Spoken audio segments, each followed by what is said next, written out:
And it's fight day. Nandito po tayo sa Dignity Health Sports Park, Carson, California. We've got 2 fights lined up for all of you. First, Yumir Marshall fighting in a 6th-rounder against Steven Pichardo, middleweight division.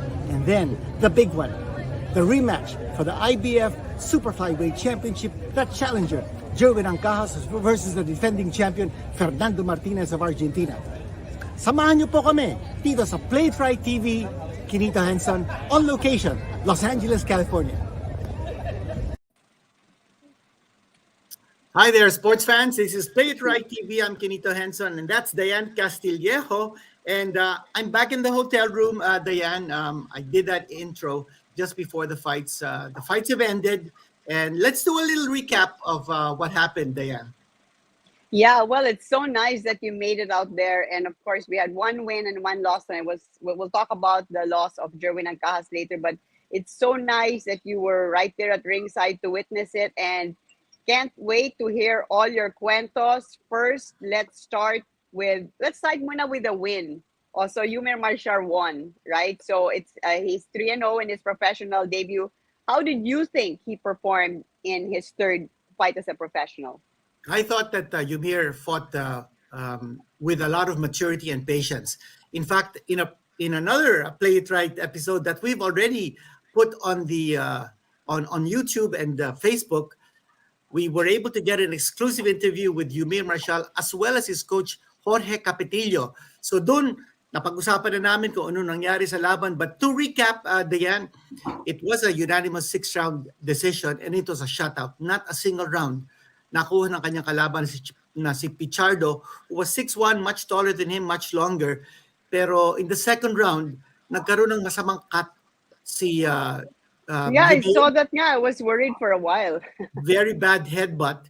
And, well, Jorge Capetillo, the coach and the cutman, finished 1 whole bottle of adrenaline. That's a $500 bottle.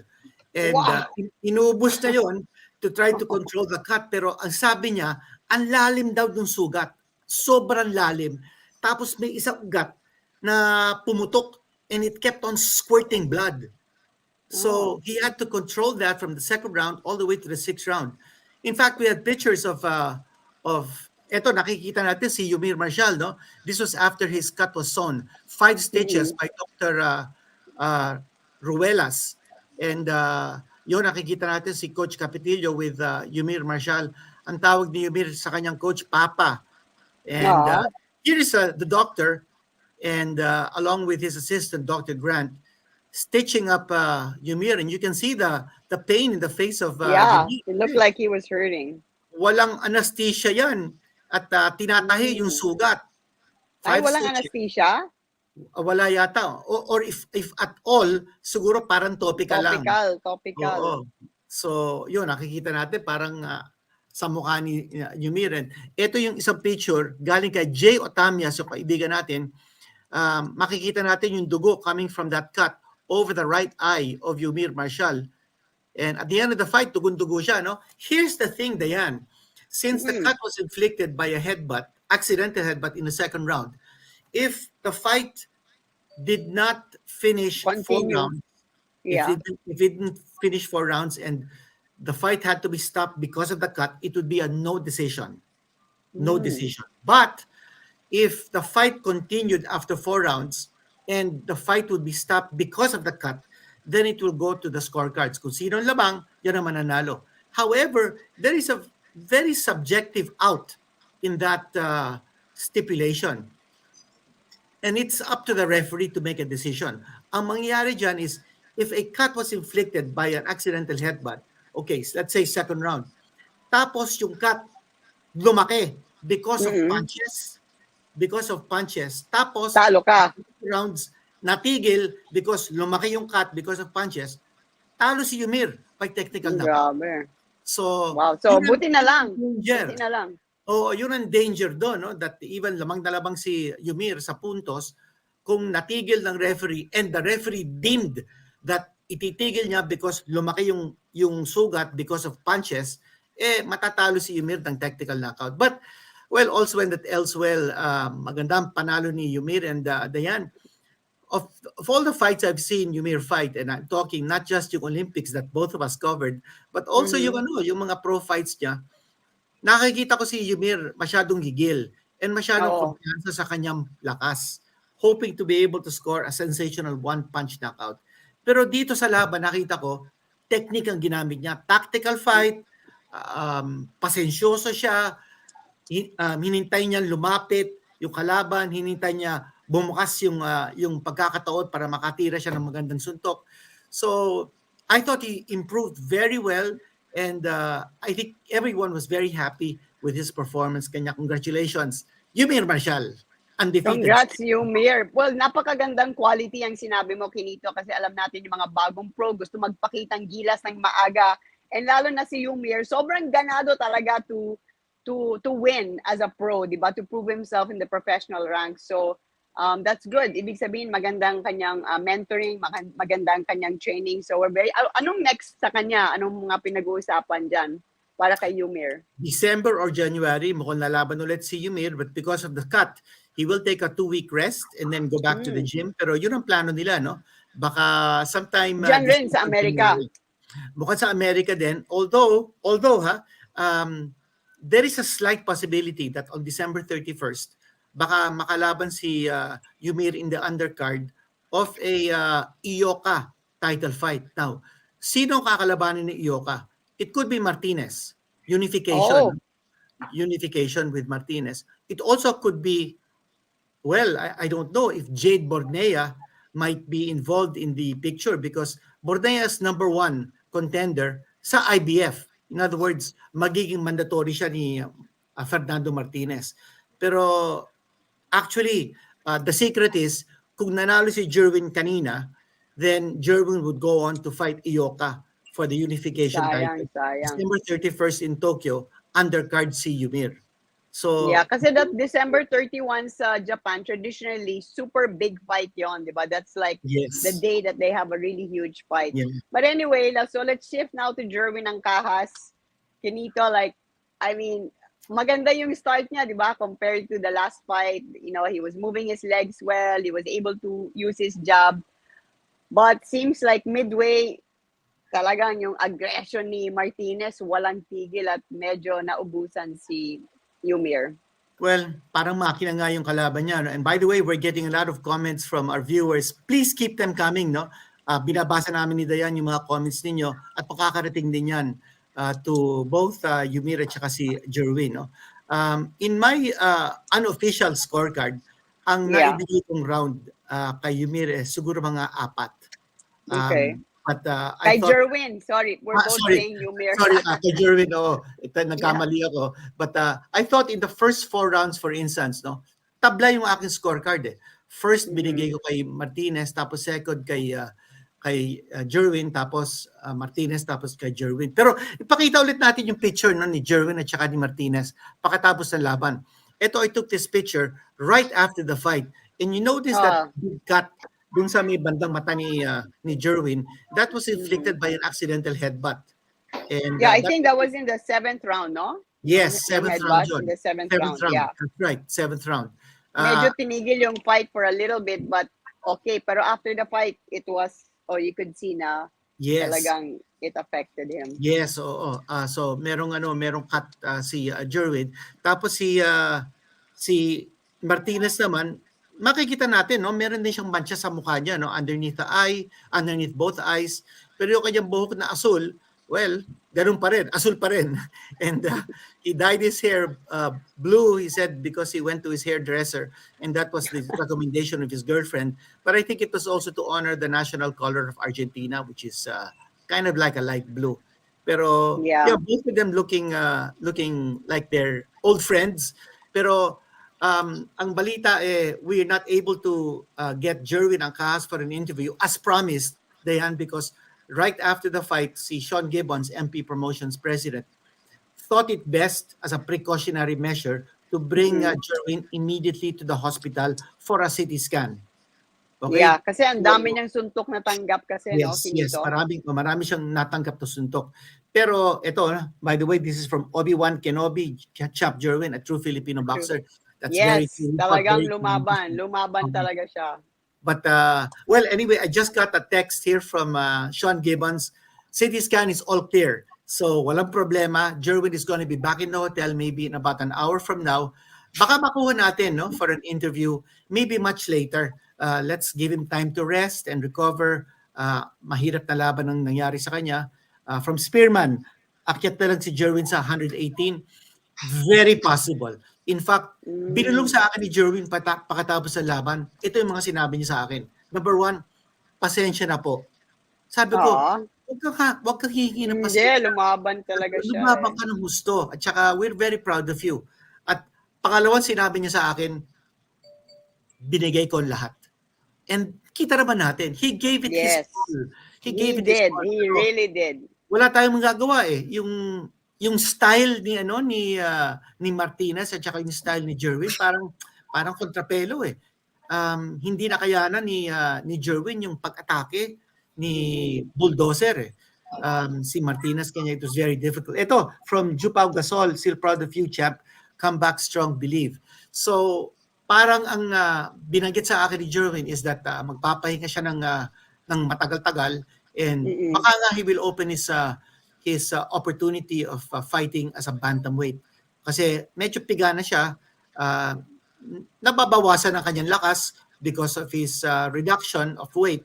Pero nakuha naman niya yung timbang and maganda naman ang kain niya. No? Pero siguro baka as he's 30 years old now, he needs to build up a little more muscle to maintain his strength. Baka 118 pounds nga would be good for him. That might be a good idea kasi alam natin like in a boxer, pag medyo matagal ka na sa napakababang weight, di ba? There comes a time when you really, the body just says, I need to put on more pounds. And although the last fight, the first fight with Martinez, he had a hard time. Ngayon, he didn't have a hard time, but it's still, you could see that it took its toll in the second half of the fight, no, Finito? That's right. He was just, I thought he was doing really well in the first, but and then si Martinez, wala pa rin tigil, talagang atake, aggressive, and he was so confident coming in. But I really want to echo what you said. Talagang Jerwin gave it his all. So proud of the way he fought. Hindi siya bumigay. You could see that he was really trying to get every ounce of strength, but Martinez was just too strong for him. And I hope that he will come back in the 118 pound I hope so division. too. Ito from Jupao Gasol, muli, Jade Bordea versus Martinez next. Well, posible yan, no? Because Bordea is ranked number 1. At nandun si Jade Bordea sa ringside, no? At pinanood niya. So, si Marlon Tapales, who's also ranked number 1. Marami pa tayong mga Filipino boxers who are ready to take a shot at the World Championship. Kanya, wag tayong mawala ng pag-asa. We only have one Filipino World Champion at the moment sa IBO, si Dave Apolinario. Pero matatagdagan yan. We just have to be a little more patient. We've run into a string of not so good luck lately, pero makakabawi din. Babangon din ang Pilipino. At si Jerwin Ancajas, well, we wish him well. Yes. We know that he's okay. Cleared yung kanyang CT scan and that's a sigh of relief from all of us. Pero yun nga, no, hindi natin makakausap siya. Let's give him time to rest. Let's give him time to recover. And at least nakausap na natin si Yumir Marshall kanina in a separate episode of Play It Right. And we hope you enjoyed lahat yung mga binibigay namin sa inyo ng mga exclusive interviews. Ito nga, no, I went all the way to LA just to be able to bring to you the action as it was happening. Kanya, I'm just so excited that Kinita, I wanted to ask you kasi yung mga, I think we've been there together a few times in a few fights there. How was the Filipino support dyan sa dating StubHub that now they call Dignity Center? I'm sure marami mga Pinoy pa rin hanggang ngayon. Magandang question yan, Dayan, because that leads me to tell you kung sino yung mga nanood. Hindi lang po si good. Bornea at si Marlon Tapales. Nandun din si Jimwell Pacquiao. Yes, Jimwell Pacquiao. Always so supportive good of Filipino fighters. And by the way, this afternoon, his brother Michael is fighting his first fight. I'm gonna go there. Wow! First amateur fight. He wants to follow. Nainggit ata kay Jimwell. Gusto na rin lumaban. Okay. At si Jimwell at si Kali. Nilapitan pa nga ako. Nagulat ako. And they just wanted to say hi. I also saw them after the fight. And si Jimwell was saying that, wow, parang makina itong ano, itong kalaban ni Jerwin. But sabi niya, hanga din siya kay Jerwin. Sabi ko sa kanya, Jimwell, yung estilo ni Fernando Martinez, parang daddy mo. Walang Yeah, oo tigil siya. nga, walang tigil, no? Hey, what's Tsaka this? parang bulldozer. Jack Anil Music, hi sir, the Dean and Man Dayan. Have you heard po about the condition? Mapansin ko, the Dean, after second half of the round, nawala na po ulit ang footwork ni Champ. Yes, I noticed that very clearly in the first half of the fight. Ang ganda ng footwork, halos hindi matamaan ni Martinez na solid si Jerwin because ang ano very True. slippery. Ang Oo, ganda ng maiiwas footwork. siya. He was able Oo. to go under the punches also. Pero nung nasugatan si Jerwin sa 7th round, parang sabi niya sa sarili niya, aba, go for broke na to. Baka because of the cut, baka masyadong madaming dugo. So he stood toe-to-toe and he engaged Martinez, which Oh, grabe. would not be a good idea. Tapos ang ginawa ni Jerwin, instead of sticking with a jab, which he did in the early rounds, parang naghintay siya ng counter. Yung pagpasok ni Martinez, ika-counter niya. Pero it became a fight of give and take. So, Yeah. mahirap yung makikipagsabayan ka kay Martinez kasi parang parang grabe si Martinez, parang Si bulldozer niya. Martinez, gusto niya pag nakikipagsabayan, di ba? That's the game. That's the fight that he wanted. And Close yun na nga, quarters. yeah, Oo. close. Because that's where I think that's how he won the first Yeah. fight also. But So, Diane, let's take a look at the scorecard. We've got the scorecard okay. too. And ito makikita po natin, scorecard of Zachary Young, he gave only 2 rounds to Jerwin. He gave the first and the 4th round to Jerwin. Nakakapagtaka yun because yung second round mukhang klaro-klaro nakuha yun ni Jerwin. No? Doon naman si Tiffany Clinton, makikita natin, ang binigay niyang round kay Jerwin, yung 4 and 5. So, and then si Ellis Johnson, itong matipid na magbigay ng round kay Jerwin. Iisa lang ang binigay niya, yung second round. Yun ang feeling ko, yun ang kuha ni Jerwin eh. I think Jerwin also had a very big round nung, I think it might have been the round. He had a really solid. How about? Sandali, round 4. I thought he had round 2 and round 4 were big rounds for him. Tapos, meron din siyang, nung comeback round niya, nung round number 9, round number 11, lumaban din yun si Jerwin. So, those are the 4 rounds that I gave to Jerwin. Pero talagang talo. And aminado ang lahat na we concede the fight. Jerwin said that he gave it his all, pero that's the way the fight goes. So, talagang talo. I don't know if our producer Vince was able to get a picture of the CompuStats, yung stats ng laban. I actually took that picture from the TV monitor. Punches landed. I just know that in the 5th round alone, Jerwin had already thrown 100 jabs, pero not many connections. And si Martinez had thrown 26 body punches. I know that number was way up there when the fight was over. Well, I've got the total punches thrown here. Jerwin threw 785 punches. At si Martinez actually threw less, 674. So that's way below the 1,000, over 1,000 punches that Martinez threw in their first fight. So in that score, parang improved si Jerwin because mas marami siyang tinapon na suntok. But he only landed 185. That's a 24% connection rate.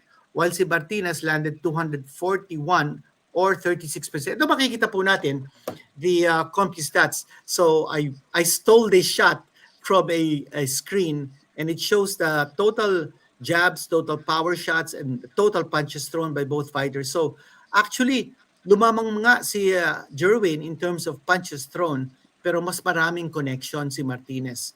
So way more accurate. And I think aminado naman si Jerwin that he was really beat in this fight. Pero yun nga, we're still super proud of him. Yan naman talaga ang obligation ng bawat fighter to train as hard as he could. And I know he did prepare this time, di ba, Finito? Yes. He trained like crazy, fitness, even the strategy, even the nutrition. Pero yun nga, looks like, kasabi mo nga, yung estilo ni Martinez, mahirap kay Jerwin. Kaya, I hope he comes back. Oh, here's another comment. Uy, iba ang lakas Um, ni Martinez. This is from Rakitsa TV. Walang talab mga suntok ni Jerwin kahit 10 laban di mananalo. Yes, I felt that yung lakas ni Jerwin hindi naramdaman ni Martinez. yeah. At kulang siya sa power. And tama yung observation mo, no? And Diane, it's so nice to see all these fans coming up with comments because they're all very knowledgeable. Lahat And tayo involved, yeah. have our own opinions, but you respect the opinions of our fans, no? Ito, hirap na po talaga si Jerwin at 115. Wala din mga suntok niya and fatigue talaga sa second half. Tingin niyo po, should he move up to 118 or 122? Siguro 118 muna bago yung 122. Baka masyadong malaki yung jump. Although, you remember Manny Pacquiao, he went from flyweight to net. Yeah. Yun. 1 in a million naman si Manny, no? 1 in a He went million. from 112 pounds and then he went straight to 122 super bantamweight. Nag 10 Yeah. pounds kaya he skipped bantamweight. He never fought as a bantamweight. He never fought as a super flyweight. Tapos umakyat siya kaagad sa super bantamweight. Yes, yun. Kanya, Oh, grabe, 8 divisions. Walang katulad, Manny Pacquiao. But maybe Well, for Jerwin, 118. Finito, but I just wanted to say that Jerwin was the champion for so long, like over 10 years, right? Well, Grabe he had 9 successful defenses. ay, And he 9 lost successful defenses. Yes, and he lost Yeah, it in 10th defense to Martinez. Yeah, still, mabuhay ka, Jerwin Ancajas. Yes, and we are yes. cheering for you and believe that you can be back in a higher division. And congratulations to all his team, Sean, and everybody who worked so hard. Kinito, and of course, you were mentioning na all out pa rin ang support ng mga Pilipino doon sa arena. Yes, hindi ko pa pala natapos yung kwento ko, no? Okay, Oo. Marlon Tapalos, Jade Bordea were there. Tapos si Jim Mark Well. Magsayo and Frances Mark were Magsayo was there. there. Yes, Nice. so nandun sila. Of course, after the fight, they went over to Jerwin to console him, to say that he fought brilliantly. He fought a courageous fight. Talo nga tayo, pero hindi tayo napahiya. I thought everybody was going to Jerwin to say, wow, good fight. Man, ako ang sabi ko sa kanya, Jerwin, lumaba ka para talagang you fought like a man. And you fought like a Filipino warrior. And that's something to be proud of. Mas kinatalo tayo, I thought the fans were coming to Jerwin. They were also impressed and admired because he didn't give up. He fought till the end. Yeah. That's where it was a great fight. I mean, grabe yung palitan ng suntok. I mean, in so many rounds, the engagements were like, wow. Even all the American commentators were saying, dapat ganito ang mga laban. Kaya they were expecting talaga fireworks. Yeah. Kaya, ito, from Kent, he says, still one of the greatest Filipino champs, Jerwin Ancajas. Totoo yan.